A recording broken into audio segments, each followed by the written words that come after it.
E aí, bênção máxima não? Como é que foi essa noite? Tranquilo? Bênção, queridos. Bom, vamos... Qual o tema do nosso retiro? Vamos lá? Fortalecer para impactar. Fortalecer para impactar. Então, ontem nós começamos falando um pouco sobre... para nós fortalecermos, nós precisamos inicialmente tratar o nosso interior, nós nos fortalecemos, tirar todas as arestas, tudo aquilo que pode roubar a alegria do nosso coração, que pode roubar a nossa motivação, que pode roubar aquilo que Deus quer fazer. Muitas vezes Deus tem planos para nós, mas uma das coisas que nos faz imagem e semelhança do nosso Criador é o livre-arbítrio. Então, intencionalmente, quando eu sou intencional em deixar Deus trabalhar na minha vida, o fluir ele ocorre com mais naturalidade. E quando nós entendemos que eu restauro aqui dentro, então para fortalecer, para impactar, agora o que eu preciso? Eu preciso aperfeiçoar no meu entendimento, no meu conhecimento, na minha maturidade. E nessa manhã eu queria trabalhar um pouco sobre isso. É muito gostoso quando eu vejo o que Deus está fazendo nessa igreja. Eu estava compartilhando aqui no momento de oração aqui, o quanto essa igreja é amorosa, o quanto ela é acolhedora. Então nós chegamos aqui, nós já nos sentimos acolhidos e amados por essa igreja. Isso é algo extraordinário. E agora com uma intencionalidade maior em crescer no conhecimento, em crescer na maturidade, em crescer na intimidade com o Espírito Santo. Então isso é algo surreal que Deus pode fazer. Eu fico imaginando o que Deus vai fazer. Aonde essa igreja estará daqui 1 ano, daqui 2, daqui 5 anos, com essa visão de crescimento, essa visão de maturidade. E nós estamos caminhando ali no capítulo 3 de Atos. E eu explicava ontem, abri a mensagem de ontem, falando um pouco do contexto. Então, nós estamos aqui bem num momento de transição, onde estava se deixando a velha aliança, a antiga aliança, e estava iniciando uma nova aliança. Quando nós vamos lá em Hebreus 7, nós falamos ali de uma mudança de sacerdócio. Nós vemos ali no capítulo 17, no versículo 17, que quando houve uma mudança de sacerdócio, Jesus ele vem como um sacerdote segundo a ordem de Melquisedeque. Olhando lá para o passado, nós vemos que a linha sacerdotal, quem era? Quem era da linha sacerdotal do Antigo Testamento? Os levitas, que eram descendentes de Levi. Mas Jesus era descendente de Judá. Então, quando nós falamos uma mudança de sacerdócio, estava ocorrendo ali, agora não mais aqueles sacerdotes com aqueles sacrifícios na frente dos templos, tal, mas agora existia um novo sacerdócio.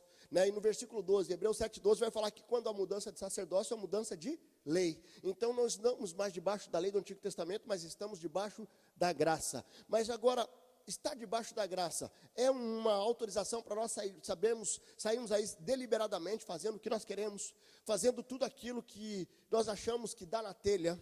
Não, nós temos que entender que nós estamos debaixo da graça, e nós recebemos a salvação pela graça mediante a fé, mas ela não foi barata, ela foi cara. Então envolveu a morte de Jesus, a entrega naquela cruz pelas nossas vidas. E nós precisamos entender que nesse processo de Atos, no início de Atos, ele está trabalhando um pouco essa dimensão, aonde ele vai falar no capítulo 1, versículo 8, que nós receberíamos poder para poder realmente impactar essa geração, para levar o evangelho aos confins da terra. E aí nós temos no capítulo 2 ali, um momento em que é derramado o Espírito Santo. Entender um pouco a dimensão do ministério do Espírito Santo ajuda a trabalhar aquilo que nós queremos trabalhar hoje. Qual o ministério do Espírito Santo? Quando nós vamos lá em Gênesis 1, antes da criação do mundo, o Espírito Santo já estava ali. No capítulo 1 de Gênesis fala que o Espírito pairava sobre as águas, certo? E aí quando vem para o Antigo Testamento, como é que funcionava esse ministério do Espírito Santo? Ele era enviado com um propósito específico, e ele voltava aos céus. Então nós tínhamos ali, por exemplo, Saul, em 2 Samuel 10, ele recebeu o Espírito Santo para reinar. Mas quando ele desobedece, o Espírito Santo é retirado dele, certo? Quando nós vamos ver na construção do tabernáculo, dos coletes sacerdotais, aqueles artesãos recebem o Espírito Santo para aquele propósito específico. Então nós temos ali um mover do Espírito Santo no Antigo Testamento. Quando Jesus vem, quem que concebeu Jesus? Foi o Espírito Santo. E tem um momento onde ele sopra o Espírito Santo na vida de alguns discípulos. E quando a ressurreição de Jesus se dá pela ação do Espírito Santo, certo? Só que quando Jesus está indo, ele está realmente finalizando o seu ministério na terra, e ele traz uma promessa, João 16:8, que eu enviarei para vocês o Espírito Santo, que convencerá o mundo do pecado, da justiça e do juízo. Só que o Espírito Santo agora, em Efésios 1:13 fala que nós somos selados com o Espírito Santo. 1 Coríntios vai falar que nós somos templo do Espírito Santo. Então nós recebemos o Espírito Santo, junto com o poder que ele prometeu lá em Atos 1. E agora nós estamos aqui como igreja, para viver o chamado primordial de Mateus 28. Vão e façam discípulos de todas as nações. Certo? E nós precisamos agora, através desse conhecimento, através dessa busca da maturidade, no conhecimento, na intimidade com o Espírito Santo, viver aquilo que Deus deseja que nós façamos como discípulos de Jesus. E por isso que eu quero nessa manhã trabalhar um pouco essa dimensão dessa maturidade que nós precisamos experimentar. E quando nós olhamos aqui para o relato de Atos 3, nós vimos ontem que Pedro e João estavam subindo no templo para orar, e de repente ele tem um aleijado ali, e ocorre um milagre, certo? E ontem nós relatamos um pouco dessa cura que aconteceu, a cura física, a cura emocional e a cura espiritual. Mas quando o texto continua no versículo 12, nós vamos ver uma outra dimensão, aonde Pedro expõe ali, aqui Pedro está pregando já dentro do templo, e ele expõe a fragilidade e a imaturidade daquele povo. Então vamos ler ali, a partir do versículo 12, eu vou tirar meu óculos de novo para ler, a partir do versículo 12 até o 20, ele diz o seguinte: vendo isso, vamos só voltando ali no 11, embora não está projetado, apegando-se o mendigo Pedro e João, todo o povo ficou maravilhado, correu até eles, ao lugar chamado Pórtico de Salomão. Vendo isso, Pedro lhe disse: israelitas, por que isso os surpreende? Por que vocês estão olhando para nós como se tivéssemos feito este homem andar por nosso próprio poder e piedade? O Deus de Abraão, de Isaque e de Jacó, o Deus dos nossos antepassados, glorificou o seu servo Jesus, a quem vocês entregaram para ser morto e negaram perante Pilatos, embora ele tivesse decidido soltá-lo. Vocês negaram publicamente o santo e justo e pediram que lhes fosse liberto um assassino. Vocês mataram o autor da vida, mas Deus o ressuscitou dentre os mortos. E nós somos testemunha disso. Pela fé no nome de Jesus, o nome curou esse homem que vocês veem e conhecem. A fé que vem por meio dele lhes deu esta saúde perfeita, como todos podem ver. Agora, irmãos, eu sei que vocês agiram por ignorância, bem como os seus líderes, mas foi assim que Deus cumpriu o que tinha predito por todos os profetas, dizendo que o seu Cristo haveria de sofrer. Arrependam-se, pois volte-se para Deus, para que os seus pecados sejam cancelados, para que venham tempos de descanso da parte do Senhor, e Ele mande o Cristo, o qual lhe foi designado Jesus. Queridos, o que o apóstolo Pedro está falando para o povo? Existia aqui uma imaturidade, existia aqui um grupo religioso que não estava percebendo o que estava acontecendo. Embora estivesse num processo de transição, embora esse povo cresceu debaixo da lei, tanto que o aleijado não poderia entrar no templo porque ele estava ainda debaixo das regras da lei. Só que Jesus já tinha inaugurado um novo momento. Um novo sacerdócio, já tinha inaugurado uma nova forma de viver o evangelho, de viver a intimidade com Deus, certo? E agora não mais debaixo do legalismo da lei, mas agora debaixo da graça, onde Jesus veio. Quando nós vamos lá em Hebreus 7,18, ele fala que a lei anterior era fraca e inútil, porque não tinha aperfeiçoado coisa alguma. Isso não quer dizer que a lei anterior foi revogada plenamente, mas quando Jesus ele vem, ele traz uma nova lei, novas práticas. Quando ele cura no sábado, quando tem toda essa dinâmica, ele está realinhando alguns princípios da lei, que agora pela graça nós poderíamos viver de uma forma mais leve, mais tranquila, mas não com menos compromisso. Tanto que tem alguns princípios que Jesus deixou mais rigoroso. Quando ele fala do adultério, não adulterarás. Mas quando Jesus vem, ele fala, não adulterarás. Mas se você olhar com uma intenção impura, você já adulterou. Então a graça, ela vem sim para inaugurar um novo momento, mas para gerar um compromisso. Porque agora, não debaixo de uma lei, mas debaixo do amor. Queridos, o amor do Pai não muda em relação a nós. O amor do Pai é o mesmo, não tem como aumentar, diminuir, é pleno, é imensurável. Agora, eu posso fazer algo por amor, eu posso fazer algo porque a lei fala que tem que fazer. Certo? Eu posso, por exemplo, amar minha esposa, porque aqui fala, ame a sua esposa sacrificialmente, como está lá em Efésios 5. Mas eu posso amar porque eu desejo amá-la. Isso é diferente. Eu posso caminhar obedecendo a Deus ou desobedecendo. O amor dele não muda por mim. Mas quando eu obedeço, eu agrado mais o coração dele. Certo? Então, é muito importante nós entendermos essa dimensão. Então, Deus está chamando cada um de nós para viver um novo nível de intimidade, de maturidade, a partir desse conhecimento de quem é Deus, a partir desse conhecimento do momento que nós estamos vivendo na história. Porque nós estamos vivendo um momento da história onde nós temos o Espírito Santo.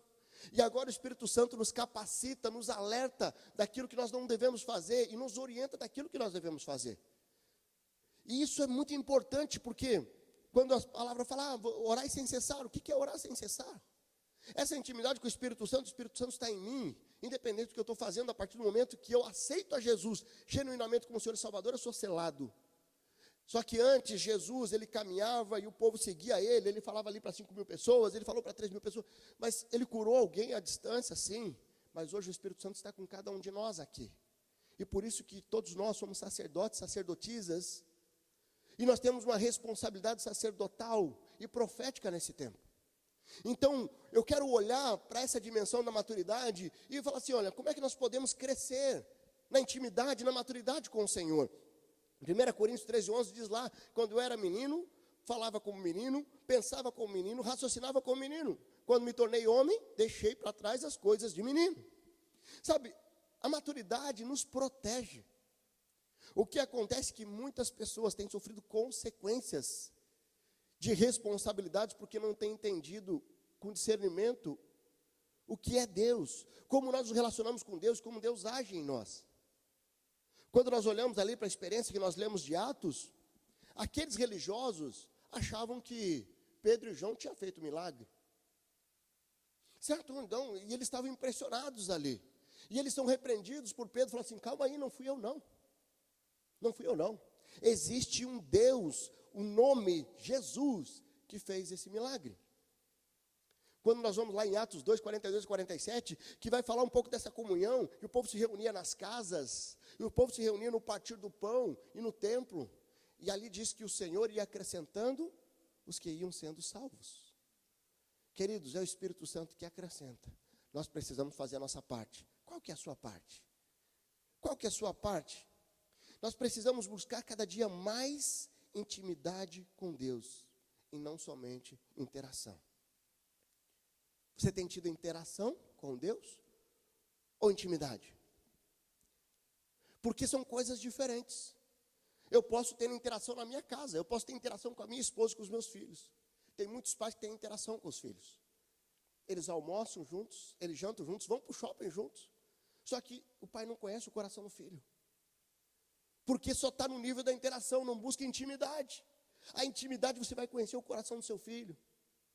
Você vai, sondar o coração dele. Intimidade requer o quê? Tempo de qualidade.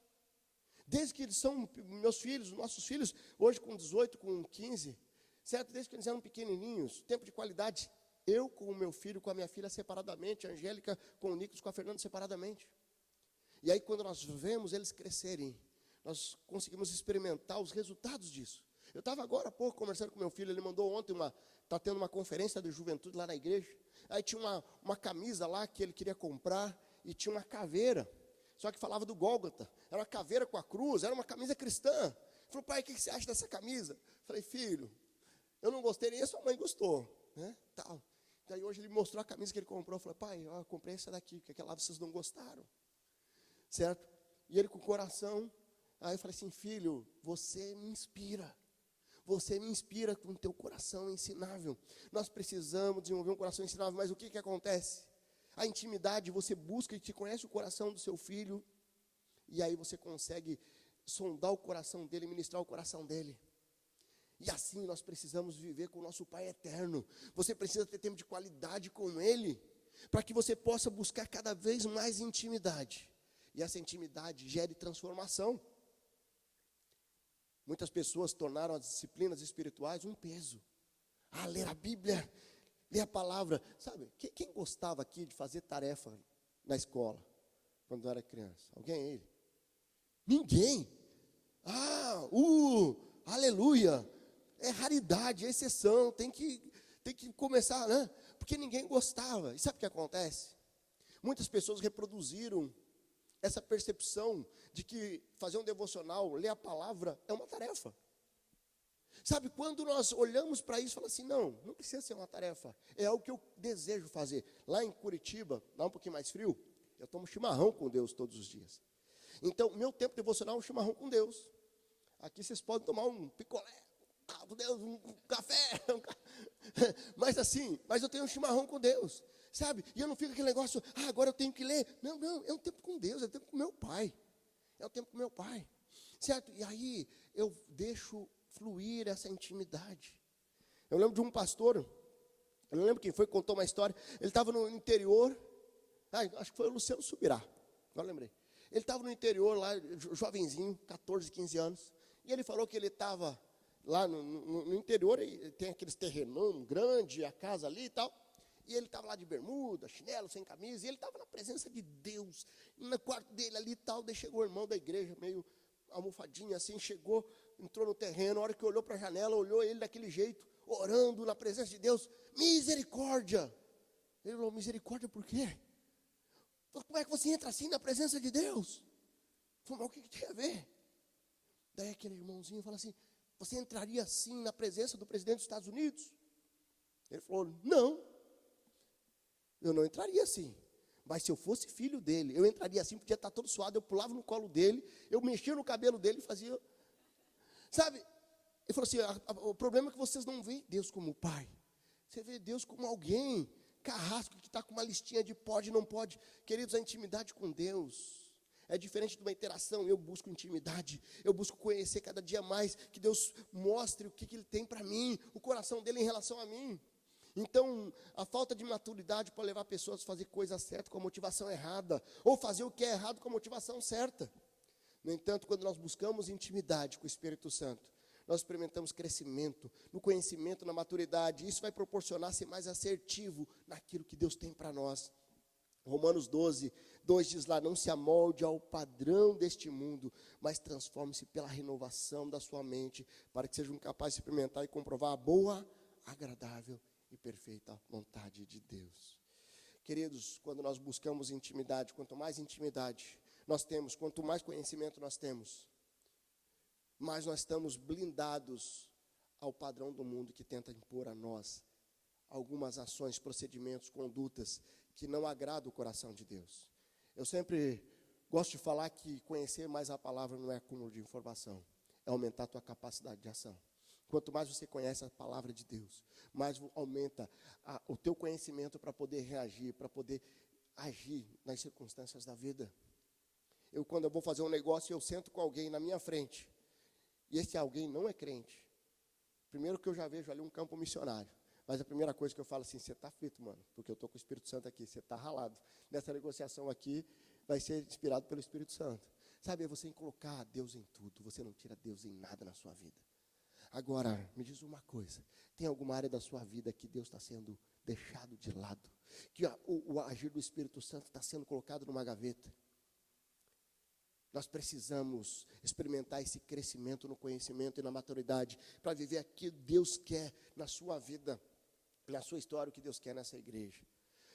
Queridos, a visão que Deus está dando para a liderança dessa igreja é tão linda, é tão extraordinária. Eu me arrepio aqui de ver o que Deus está fazendo aqui. Eu quero poder participar de perto aqui, sabendo o que Deus vai fazer nesses próximos anos. Mas agora você pode ver toda essa onda passar e você ficar como espectador. Ou você pode entrar nesse trem e falar assim, eu vou viver esse ciclo junto com a igreja. Sabe que lá na nossa igreja, no ano de 2000, nós tivemos uma transição muito, muito forte. Nós saímos do imóvel que nós estávamos e fomos para um outro imóvel, onde nós estamos hoje. E era um desafio financeiro muito grande para a nossa igreja. Certo? O corretor perdeu parte da comissão, porque ele não acreditou no poder de Deus. Eu estava lá, comissão, junto com o pastor, falei assim, olha, o corretor, assim, quanto vocês têm para dar de entrada? Daí o pastor falou assim, não, nós não temos nada, nós temos só o nosso prédio antigo, que valia 700 mil, e o imóvel que nós estávamos comprando é 2.400.000. Temos aquele prédio lá. Você está brincando comigo? O corretor pegou, virou as costas e foi embora. Eu passou lá, nós temos um Deus que pode fazer infinitamente mais do que nós pedimos ou pensamos. E naquele momento nós demos um passo de fé como igreja. E foi algo assim, você foi vendo o milagre de Deus acontecendo. A igreja envolvida no processo. E hoje nós temos aquele imóvel, e estamos comprando agora alguns imóveis ao redor, e dentro da mesma visão. E nós tínhamos o slogan que não é o mesmo sacrifício, mas o mesmo, não a mesma oferta, mas o mesmo sacrifício. Não a mesma oferta, mas o mesmo compromisso. E nós vivemos algo extraordinário, mas sabe que foi naquele momento que eu gerou uma referência para comprar o nosso imóvel. Hoje nós temos a nossa casa, foi um passo de fé semelhante da igreja. E aí, quando nós entendemos que Deus age no todo em nós, Deus está querendo trabalhar em você, junto com a igreja, nesse novo momento, nessa nova história. Fortalecer para impactar. Você vai fortalecer para impactar essa geração com o evangelho, você vai fortalecer para impactar a sua família, você vai fortalecer para impactar a sua vida com Deus. Deus tem algo novo para você. Eu quero começar e caminhar um pouquinho em alguns pontos aqui, bem rápido, daquilo que eu consigo identificar, um pouco mais destacado aqui. E nós precisamos fortalecer pela maturidade espiritual, como já falamos aqui bastante, né? Em Atos 3,12, ele diz ali, vendo Pedro, lhe disse, israelitas, por que isso vos surpreende? Por que vocês estão olhando para nós como se tivéssemos feito este homem andar por nosso próprio poder e piedade? Queridos, aqui é muito importante nós entendermos qual foi o papel de Pedro aqui nesse processo, de Pedro e João. Quem fez a cura foi Deus. Mas qual foi o papel deles? Quando nós vamos lá no versículo 6, o que diz lá? Olha, eu posso dar o que eu tenho aqui, não tenho prata nem ouro, mas o que eu tenho lhes dou. Em nome de Jesus, ande. Eles entregaram aquilo que eles tinham, porque foi um transbordo daquilo que estava dentro deles. Quando nós entendemos isso, certo? Às vezes eu quero tantas coisas para poder fazer algo e que você precisa só transbordar o que está aqui dentro. Porque às vezes eu estou olhando para quem está do meu lado e eu estou querendo crescer, eu estou querendo viver aquilo que Deus tem como um propósito para quem está do meu lado. Deus tem um propósito para você. Você foi plantado nessa igreja, a IBBC, você está aqui por quê? Quando nós olhamos os dons espirituais, eles são para edificação da igreja e existem dons diferentes para complementariedade. Ontem eu estava vendo aqui, eles montando isso daqui, tal, e até brincamos, né? Eu falei assim, o que eu vou fazer aqui, né? Estava eu ali, e meu irmão falava, não entendo nada. Se eu for colocar alguma coisa que vai explodir esse prédio aqui, porque eu vou ligar o positivo com o positivo, sei lá o quê. Certo? Mas cada um com o seu dom. Certo? E aí, a complementariedade. A igreja é formada por pessoas. Se você está aqui na IBBC, você acha que você está aqui para sentar na cadeirinha, lá, que cor que é a cadeira lá? Marrom. Você está sentadinho na cadeira marrom, eu vou estar aqui só recebendo. Eu quero te dizer que Deus não te mandou para a IBBC para você só receber. Deus trouxe você com seus dons para a IBBC, para você se colocar à disposição de Deus, para edificar essa igreja a partir dos seus dons também. Então nós precisamos estar sensíveis a essa maturidade espiritual, né? Porque quando nós entendemos que aqueles religiosos eram imaturos, eles não estavam percebendo o poder, o milagre de Deus. Efésios 6,12 diz lá, pois a nossa luta não é contra poderes e autoridades, contra dominadores deste mundo de trevas, mas contra as forças espirituais no mal das regiões celestiais. O que estava acontecendo? A religiosidade daqueles homens estava impedindo eles de viver o extraordinário de Deus. E às vezes eu estava num ambiente religioso e eu posso não perceber que eu estou sendo influenciado por Satanás para viver uma religiosidade e não viver uma entrega de intimidade, de maturidade. Não é o tempo de igreja, não é o quantos cultos você participa. Deus não está preocupado com a performance, Deus está preocupado com essa entrega, com a sua maturidade, com o transbordar do teu coração.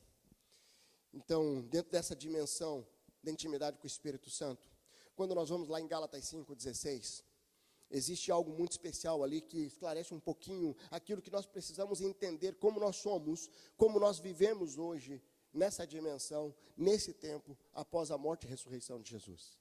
Gálatas 5,16, 17 vai dizer, né, que o Espírito deseja o que é contrário à carne, e a carne o que é contrário ao Espírito, eles estão em constante conflito um com o outro.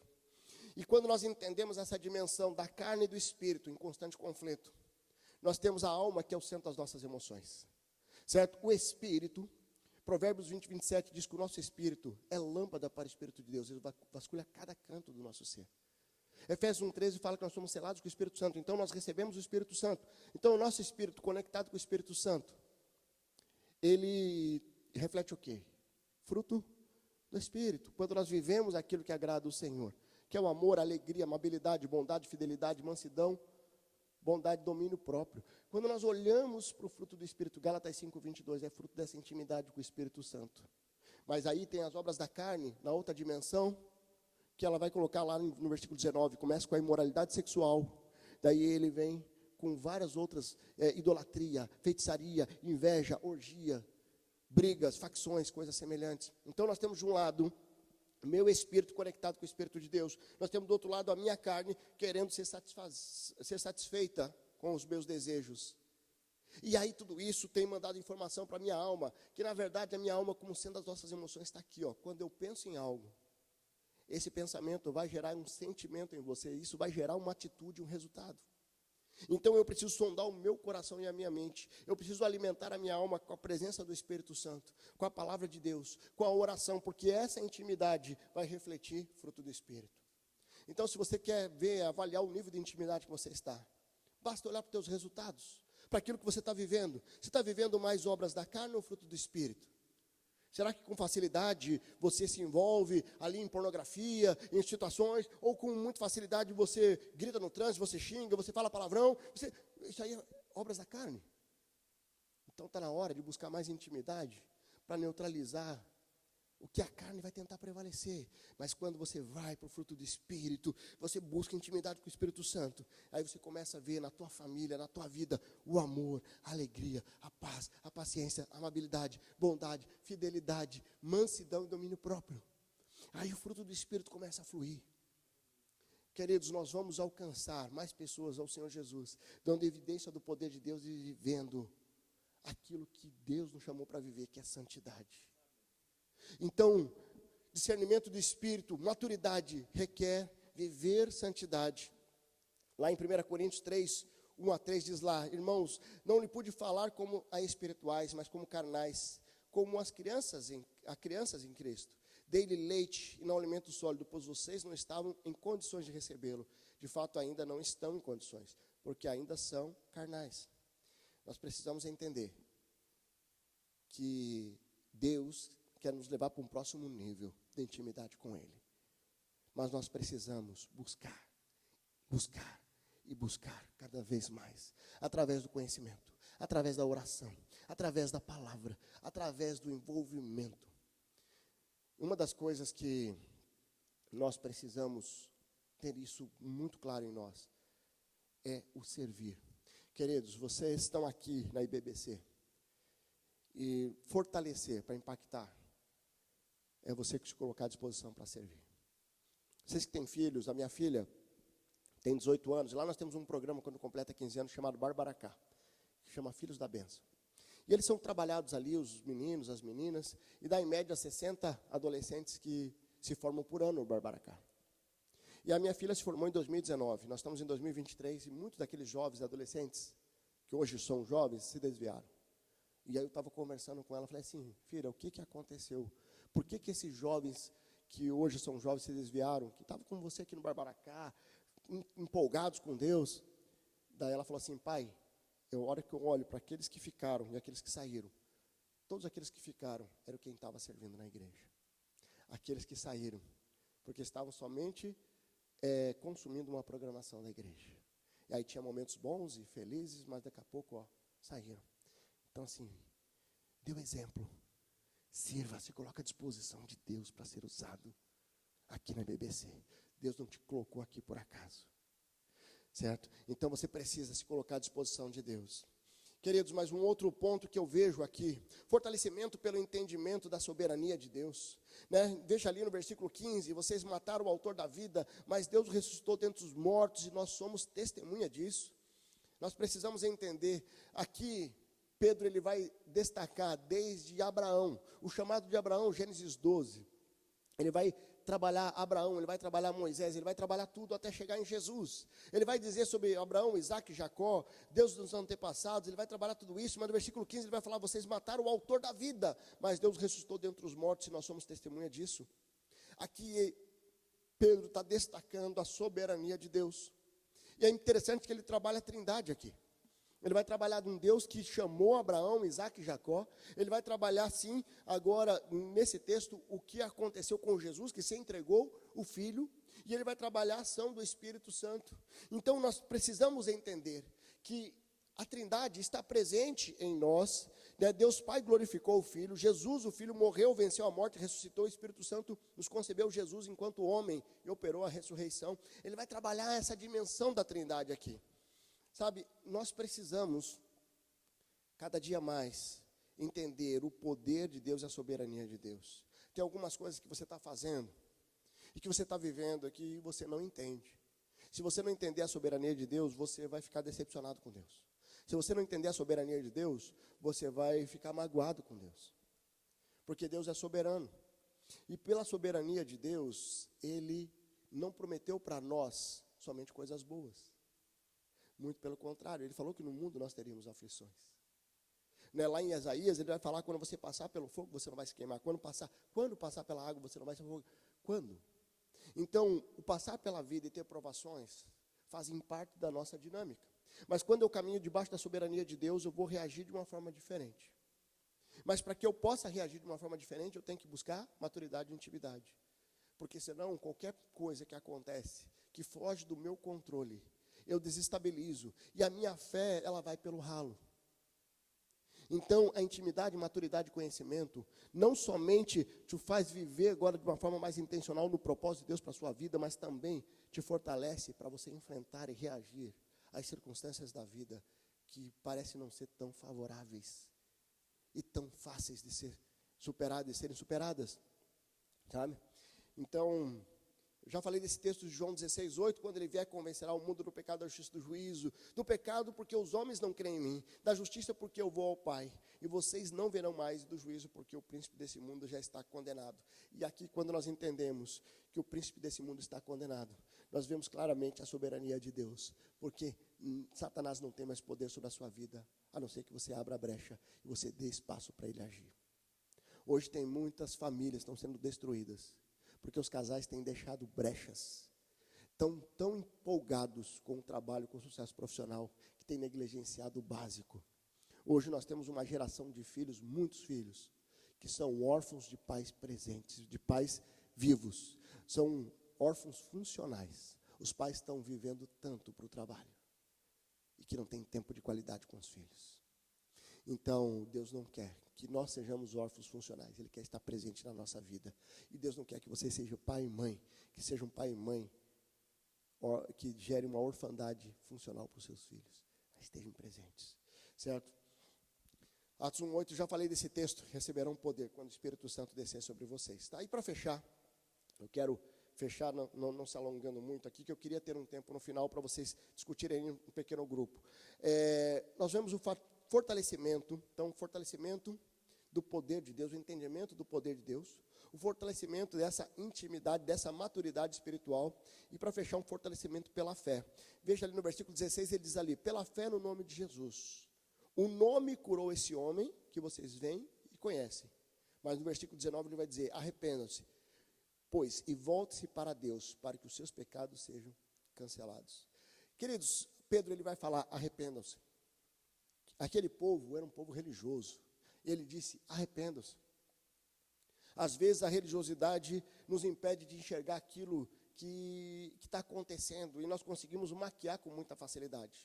A negação, ela te impede de viver aquilo que Deus quer que você viva, individualmente com Ele, na intimidade, com o seu cônjuge, com seus filhos, na sua igreja. Então, quando ele fala arrependa-se, o povo já vivia numa religiosidade, mas eles precisavam agora experimentar. Deixa a religiosidade de fora, agora vem experimentar o que é a presença do Espírito Santo. Quando nós vamos ali, o derramar do Espírito Santo, em Atos 2, ele foi derramado ali, lá em Jerusalém, para os judeus ali. Aí quando nós vamos lá em Atos 8, ele é derramado ali para os samaritanos lá em Samaria. Em Atos 10, ele vai ali para os gentios. Lá em Atos 19, ele vai ser derramado ali sobre os discípulos de João Batista. Então essa transição aconteceu, as pessoas estavam se arrependendo. A mensagem foi pregada e naquele momento, em alguns que se arrependeram, até foram batizados nas águas, precisaram ser batizados pelo Espírito Santo, que hoje acontece instantaneamente no momento da genuína conversão. Mas naquele momento houve esse processo de transição. Certo? E pela fé, aqueles homens precisaram olhar, falar assim, é pela fé que eu vou viver um novo tempo, eu vou deixar todo esse paradigma que eu tive até agora, onde a lei prevalecia para viver um novo tempo.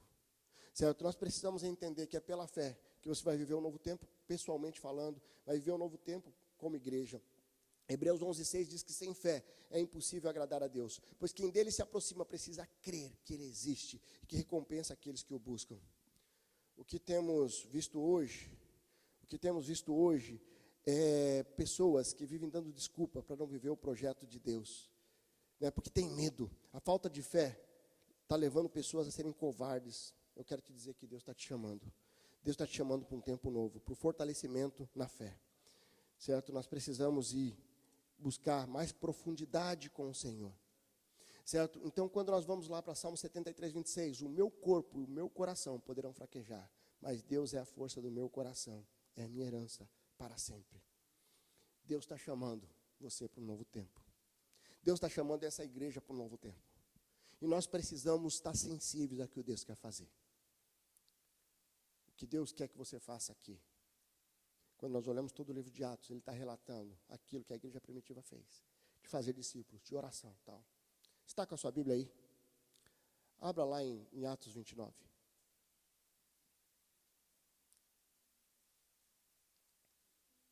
Não tem Atos 29? Atos 29 é aquilo que você vai fazer daqui para frente. Você vai construir uma história aqui nessa igreja. Você vai construir uma história nesse novo tempo. E eu quero fechar com uma historinha muito interessante. Um menininho foi para a praia com os pais. Sabe aquele quando vai lá e aluga 7 dias, 10 dias na praia? E o menininho foi lá e com os primos, que pegaram lá 2, 3 famílias ali, de irmãos, tios e tias, e foram para a praia. E aí todo lá, as crianças lá brincando e o menininho com medo. Ficava na areia. Aí, pai, vamos lá para a praia. Não, tenho medo da onda. E aí pegou ali, aí fez um buraco e ficava ali na areia, ali, só brincando com a aguinha ali, paradinha e tal. E passou um dia, passou 2 dias, todo dia eles convidavam ele. E até que no último dia, ele falou, eu vou. E aí ele foi, corajoso, e entrou naquela água. E ele viu, nossa, isso aqui é muito legal, e começou a mergulhar, e foi mais profundo, e pulou onda, e não sei o que, e tal. Pai, que beleza, que maravilha. Amanhã eu vou celebrar muito, vou fazer muita festa aqui. O pai falou assim, não, filho, amanhã nós estamos indo embora. Hoje é o último dia. Mas, pai, por que você não me levou lá antes? Eu só aproveitei um dia, né? E o que acontece? Muitas pessoas estão assim, Deus está dando uma oportunidade de você ir fundo, experimentar coisas tremendas com o Senhor. E talvez você esteja na areia, só brincando com a aguinha parada. Eu quero te dizer que Deus quer te levar para um nível de intimidade, de profundidade, de maturidade com o Espírito Santo, para que você viva o extraordinário de Deus nesse tempo. Que você possa viver junto com a igreja, porque a igreja somos nós. E essa igreja, Deus vai fazer uma grande obra aqui. Não é o pastor Abraão, não é a Pauline, não, Deus vai fazer uma grande obra nessa igreja. E eu quero desafiar você a não ficar de fora desse mover de Deus aqui, daquilo que Deus quer fazer na sua vida, através da sua vida. Amém? Olá, eu sou o pastor Abraão e nós agradecemos você por ter acompanhado essa mensagem conosco. Espero que você tenha sido edificado e até a próxima. Muito obrigado.